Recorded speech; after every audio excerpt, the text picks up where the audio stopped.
Halo semua, assalamualaikum warahmatullahi wabarakatuh. Kembali lagi bersama aku, Laila di sini. Kali ini aku akan bercerita tentang ibu rumah tangga yang kini telah menemukan kembali jiwanya yang sempat pernah hilang. Cerita kali ini tentang seorang perempuan yang kebetulan namanya sama kayak namaku, yaitu Laila. Tanpa menunggu lama kita mulai ceritanya. Tapi sebelum itu, kalian jangan lupa like, komen, dan subscribe video ini agar kalian tidak ketinggalan video aku selanjutnya. Tunggu dulu, kalau kalian suka dan kalian punya cerita yang ingin kalian ceritakan yang bisa menginspirasi semua orang agar mereka bisa bangkit dari keterpurukannya, kalian bagikan cerita kalian di kolom komentar, atau kalian bisa lewat DM Instagram atau ke email aku yang nanti akan aku sertakan di deskripsi box di bawah ini. Sekarang tanpa menunggu lama, kita mulai ceritanya. Pagi itu datang seperti biasa, tidak terburu-buru, tapi juga tidak benar-benar tenang. Di sebuah rumah sederhana di pinggiran kota, suara alarm ponsel berbunyi nyaring di atas meja kayu yang sedikit lapuk. Laila meraba-raba kasur, mematikan alarm tanpa membuka mata sepenuhnya. Sejenak ia hanya berbaring, mendengarkan suara kehidupan yang mulai bergerak di luar kamar. Suara ayam-ayam berkokok, suara motor lewat, dan ibu-ibu tetangga yang mulai menyapu halaman. Hari selalu dimulai seperti itu, dan entah sejak kapan, semua terasa seperti pengulangan yang tidak pernah benar-benar berubah. Laila bangun, anak-anak belum sarapan. Suara itu datang dari dapur. Iya, itu suara ibunya. Nadanya yang tidak marah, tapi juga tidak bisa diabaikan. Laila menarik nafas panjang, lalu bangkit. Rambutnya berantakan, matanya masih berat. Ia melangkah kamar mandi dengan langkah yang masih setengah sadar. Membiarkan air dingin membangunkan tubuhnya sedikit demi sedikit. Di dapur, ibunya sudah sibuk. Panci kecil di atas kompor berisi air mendidih untuk teh. Bau nasi goreng semalam masih samar di udara. "Bantu siapkan piring ya," kata ibunya tanpa menoleh. Laila mengangguk. Ia mengambil piring, meletakkannya di meja. Di ruang tengah, dua anaknya sudah duduk bersama dengan suaminya yang juga akan berangkat bekerja.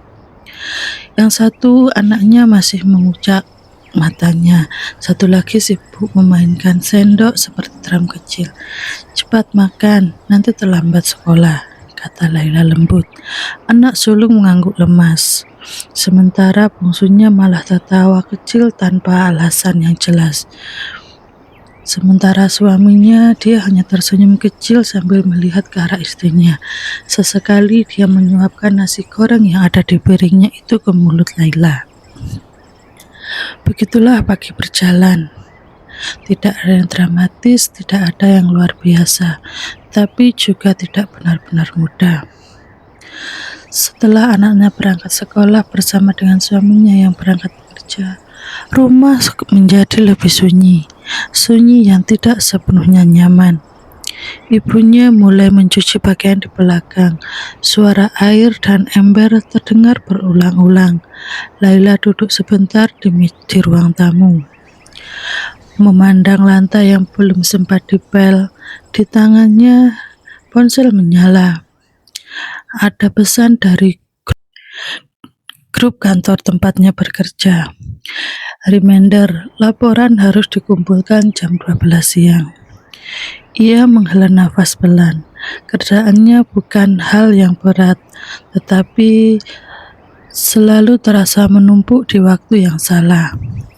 Kadang ia ingin berhenti sejenak, tetapi Kebutuhan rumah tidak pernah memberi ruang untuk itu. Laila berdiri mengambil laptop dari tas, lalu ia mulai bekerja di meja kecil dekat jendela. Dari sana, ia bisa melihat jalan kecil di depan rumah. Anak-anak kecil berlarian, pedagang sayur lewat dengan sepeda motor, dan tetangga yang sedang mengobrol sambil tertawa. Hidup orang lain tampak bergerak dengan cara yang ringan, sementara hidupnya seperti selalu membawa depan yang tak terlihat. Menjelang siang, suara pintu depan terbuka. Suaminya pulang sebentar. "Beli makan apa siang ini?" tanyanya tanpa basa-basi. Laila menatapnya sebentar. "Belum sempat masak, aku masih kerja." Suaminya mengangguk, lalu duduk di sofa membuka ponselnya. "Ya sudah, nanti aku beli sendiri." Kalimat itu tidak salah, tidak juga menyakitkan. Tapi entah kenapa, Laila merasa ada sesuatu yang sedikit berat di dadanya. Bukan karena tidak dibantu, tapi karena semuanya terasa begitu terpisah. Mereka hidup di rumah yang sama, tapi dengan dunia yang berbeda. Siang berlalu dengan cepat. Laila menyelesaikan pekerjaannya tepat waktu, lalu membantu ibunya membersihkan dapur. Ia menyebut anaknya bersama dengan suaminya yang kembali bekerja. Di perjalanan, anak bungsunya bercerita tentang temannya yang membawa bekal ayam goreng.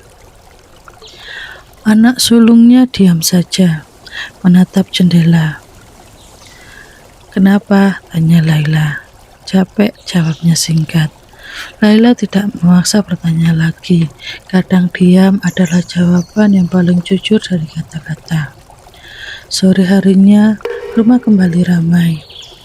Anak-anak bermain, ibunya menonton televisi, dan suaminya yang sudah pulang bekerja duduk di luar sambil berbicara dengan tetangga. Laila mencuci piring, mencuci pakaian, dan menyapu lantai. Gerakan yang sama seperti kemarin, dan mungkin akan sama lagi esok hari.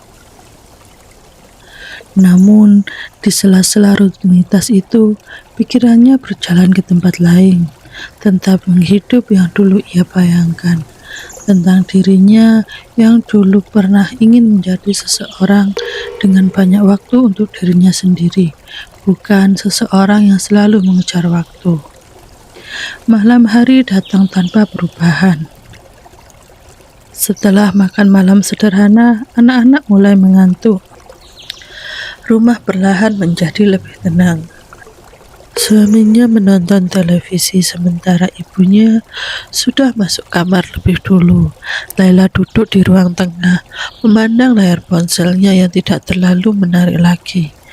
Ada beberapa pesan pekerjaan, beberapa notifikasi media sosial, tapi tidak ada yang benar-benar ingin ia buka. "Capek ya?" tanya suaminya yang tiba-tiba mendekat. Laila menoleh, senyum tipis tersungging di bibirnya. "Ya, lumayan." Suaminya mengangguk kecil sambil memijat pundaknya perlahan. "Kalau capek ya istirahat dulu." Kalimat itu sederhana, niatnya baik, tapi Laila hanya tersenyum tipis. Istirahat tidak pernah sesederhana itu. Ketika pikirannya masih penuh dengan emosi dan juga kata-kata lelah yang bersarang di sana. Ia berdiri, berjalan ke dapur, menuangkan air minum. Di sana, ia berhenti sejenak, menatap jendela kecil yang menghadap belakang rumah. Lampu tetangga terlihat redup. Suara malam mulai mengambil alih kehidupan. Dalam diam itu, Laila bertanya pada dirinya sendiri, bukan dengan suara, tapi dengan perasaan yang perlahan-lahan muncul. Kapan terakhir kali ia benar-benar merasa ringan? Bukan sekedar tidak sibuk, tidak benar-benar terasa ringan. Ia tidak menemukan jawabannya. Hari-hari berikutnya berjalan dengan pola yang hampir sama. Bangun pagi, menyiapkan makanan, bekerja, mengurus anak, membersihkan rumah, tidur, terus saja seperti itu berulang kali. Namun, sesuatu mulai berubah kecil, seperti retakan halus yang tidak langsung terlihat. Suatu pagi, Arya, anak sulungnya berkata, "Mama jarang senyum sekarang." Laila berhenti sejenak saat menuangkan teh. "Mama hanya capek. Dulu Mama sering cerita," tambah anaknya lagi. Kalimat itu menempel lebih lama dari yang Laila kira. Malamnya, setelah semua tidur, ia duduk sendirian lebih lama dari biasanya. Tidak melakukan apa-apa, tidak membuka ponsel, hanya duduk. Ya, benar-benar duduk. Dan untuk pertama kalinya dalam waktu yang lama, ia tidak langsung mengisi kesunyian itu dengan kesibukan.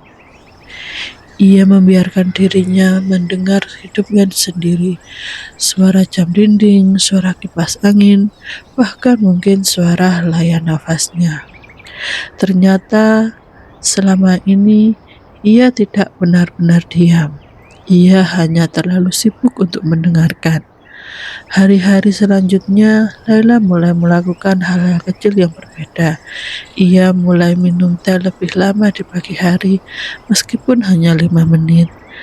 Ia mulai mendengar anaknya bercerita tanpa langsung memotong ucapannya. Ia mulai tidak langsung berdiri setiap kali pekerjaan rumahnya selesai.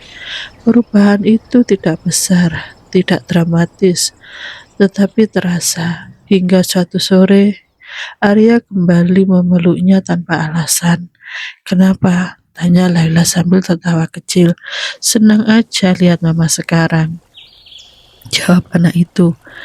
Dan kembali, kata-kata itu menyentuh relung hatinya. Untuk pertama kalinya dalam waktu yang lama, Laila benar-benar tersenyum. Bukan senyum yang dipaksakan, tapi yang datang tanpa disuruh. Malam itu, saat rumah kembali tenang, Laila duduk di dekat jendela. Hidupnya masih sama, rutinitasnya masih sama, tanggung jawabnya tidak berkurang satupun. Tapi sesuatu di dalam dirinya mulai berubah. Ia menyadari bahwa kehidupan sehari-hari bukan tentang hal besar yang terjadi, tapi tentang bagaimana seseorang bertahan di antara hal-hal kecil yang terus berulang. Dan mungkin kebahagiaan tidak selalu datang dalam bentuk perubahan besar. Kadang ia hadir dalam momen kecil yang sering dulu kita abaikan, seperti secangkir teh hangat di pagi hari, seperti tawa anak yang tiba-tiba, seperti nafas yang tidak lagi terasa terlalu berat. Di luar sana, hidup terus berjalan seperti biasa. Dan di dalam rumah itu, Laila belajar satu hal sederhana, bahwa hidup sehari-hari tidak harus sempurna untuk tetap bisa berarti. Sekian kisah kali ini. Cerita ini mengingatkan kita, para ibu rumah tangga, untuk tetap menjaga kewarasan kita, karena tawa dan kewarasan kitalah kunci rumah tangga itu bahagia. Rumah yang tenang adalah impian semua orang. Jadi sekarang mari luangkan waktumu sedikit. Tidak harus lama, tidak harus mewah. Cukup dengan secangkir teh dan cemilan. Entah itu apapun, duduklah nikmati hidupmu tanpa gangguan apapun. Jangan pikirkan apapun, jangan biarkan pikiranmu terdistrak oleh pekerjaan-pekerjaan itu. Luangkan dirimu untuk menjadi dirimu yang seutuhnya. Sampai di sini cerita kali ini. Kalau kalian suka, jangan lupa like, komen, dan subscribe agar kalian tidak ketinggalan cerita aku selanjutnya. Jangan lupa komen ya. Bye-bye.